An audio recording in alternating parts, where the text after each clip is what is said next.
You're my heart, you're my soul. Ah, vous étiez là. Mes chers petits amis de la forêt, je suis tout gêné. Et oui, soyez les bienvenus dans cette nouvelle vidéo. Ah, vous tombez plutôt mal. Je suis à peine propre, même pas coiffé, et surtout, j'ai complètement foiré ma figurine.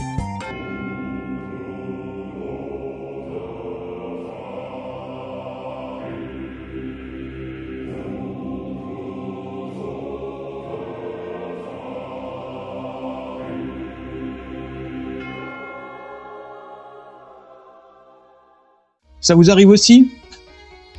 Heureusement, il existe la technique dite de la trempette. Un bocal à cornichons, de l'alcool ménager et plouf, au bain. Pas comme moi aujourd'hui.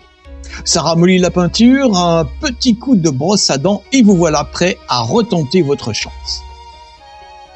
Aujourd'hui, je m'attaque à une figurine de chez Crooked Dice pour le jeu 7TV. Si je ne raconte pas d'ânerie, c'est pour un setting Robert la Capuche, plus connu en France sous le nom de Robin des Bois. La figurine est en métal comme à la grande époque, et je viens de la ressous-coucher en zénithal avec du baume de chez Montana, par-dessus un brun noisette Molotov. Sous-couche plutôt chaude donc, et je vais limiter ma palette au minimum avec une sélection de 3 teintes majeures, du brun avec du brun chocolat et du brun bestial, une couleur chair avec du Blushing Flesh et du Pale Flesh, et enfin un gris avec du gris acier et du Corax White, le tout de chez Green Stuff World, sauf le dernier pot qui vient bien évidemment de chez Citadel. Les premiers, les plus sombres, serviront de couleur de base. Les plus clairs seront utilisés pour l'éclaircissement.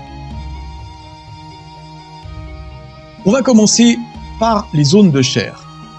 Pour une raison simple, elles sont peu nombreuses et surtout le visage humain, oui, car cet homme bête est en fait un psychopathe avec une tête de cervidé en guise de chapeau, est difficile d'accès.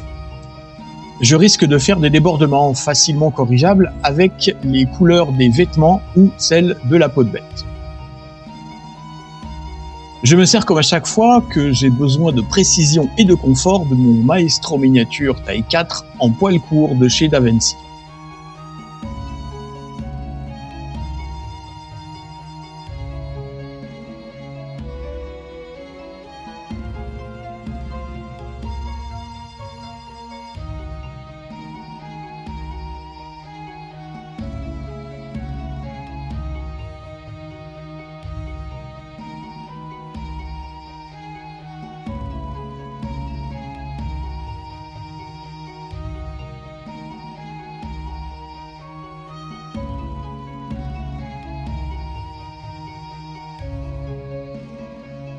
Une fois le visage et les avant-bras peints, le Choco Brown est appliqué sur les zones de fourrure en prenant le plus grand soin à ne pas déborder sur les bois et sur les parties que je viens soigneusement de peindre en Blushing Flesh.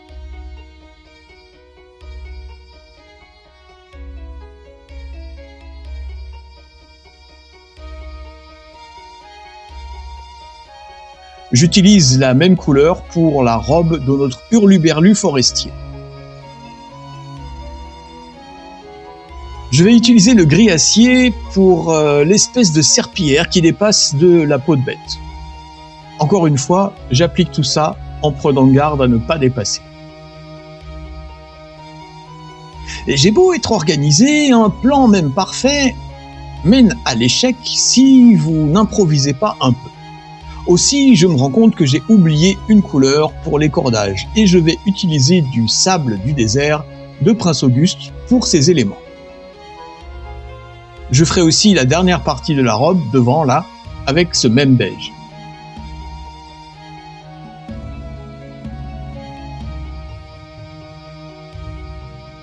Quand la peinture est encore toute fraîche, une petite erreur est facilement effaçable avec un second pinceau humide qui vous servira de gomme.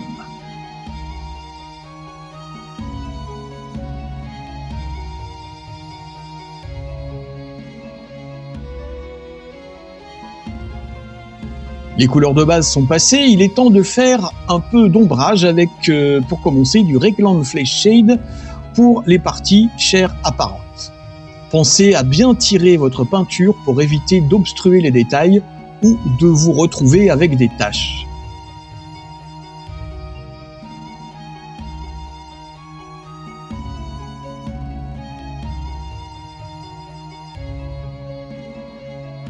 On enchaîne avec un autre shade, l'Agrax Earthshade, qui décidément est de tous les tutos. Non, parfois c'est de l'Andalusian Earth de Green Stuff World, c'est vrai. L'Agrax est un peu plus froid et légèrement satiné, à vous de voir. Je l'applique sur toute la figurine, sauf le visage, en tirant au maximum ma teinte. En séchant, comme toutes les peintures de ce type, les pigments vont se concentrer dans les creux et simuler des ombres bien nettes si vous l'appliquez correctement.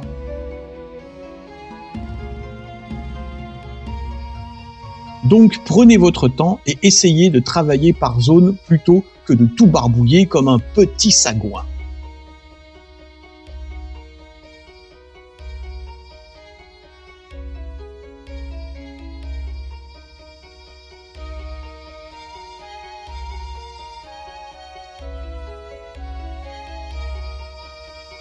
Les shades sont bien secs, les ombrages sont en place, il est temps de redonner un peu de lumière à notre figurine.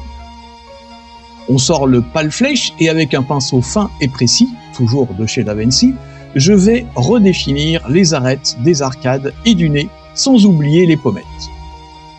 Les phalanges sont retracées également, en retenant son souffle, car c'est une opération fort délicate.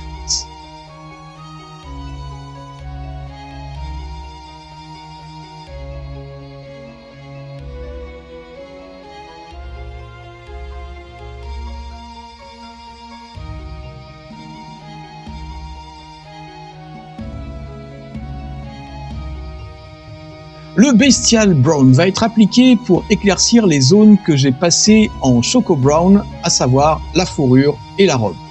Peut-être que c'est une cape. On s'en fout.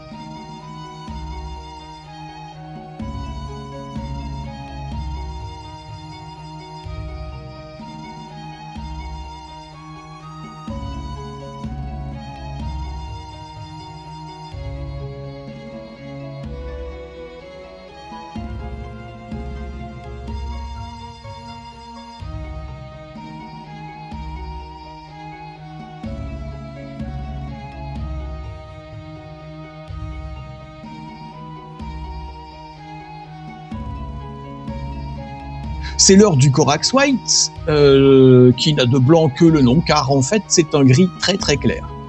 Et je vais le mixer avec le Steel Grey pour éclaircir la serpillière sus désignée.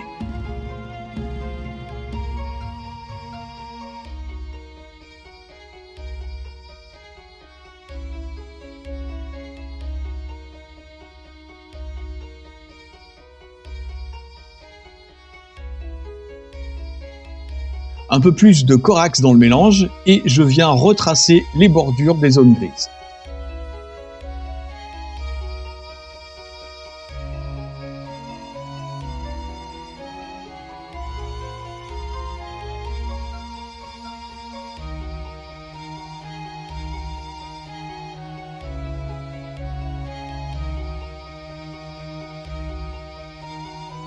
Nouvelle improvisation, le beige parchemin de Green Stuff World va me servir à faire ressortir les détails des cordes et la pointe des bois de serre.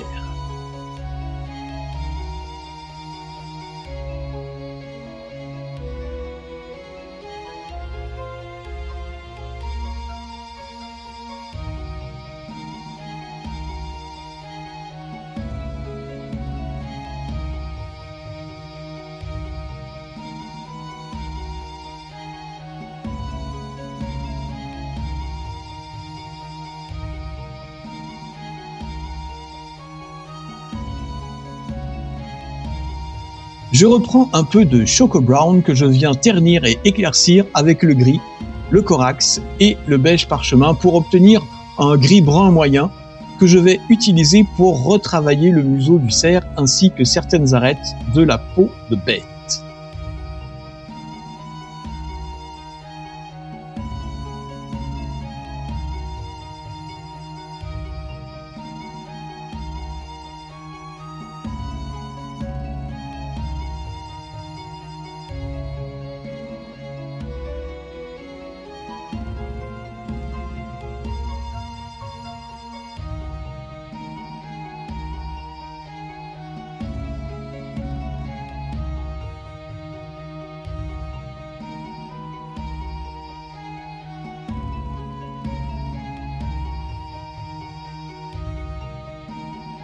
Et pour ainsi dire, cette figurine est terminée. Un petit travail sur le socle pour mettre tout ça en valeur et donner un peu de contexte à notre ami de la forêt. Oui, c'est un des nôtres. Et il pourra essayer de s'illustrer sur ma table de jeu. J'espère que ce tuto vous aura inspiré. Les techniques que j'ai utilisées ne sont pas propres à ce modèle, évidemment. À vous d'improviser comme j'ai pu le faire pour que ça colle à vos bonhommes, à vous. Pensez à rejoindre la petite mais très conviviale communauté Suplombodatae en vous abonnant et en venant dans le Discord de la chaîne. Le lien et tout lien utile se trouvent dans la description de cette même vidéo. On se retrouve en vidéo dans une semaine si les dieux nous sont favorables. D'ici là, jouez bien, peignez bien et surtout portez-vous bien. À très bientôt les petits amis de la forêt. La bise!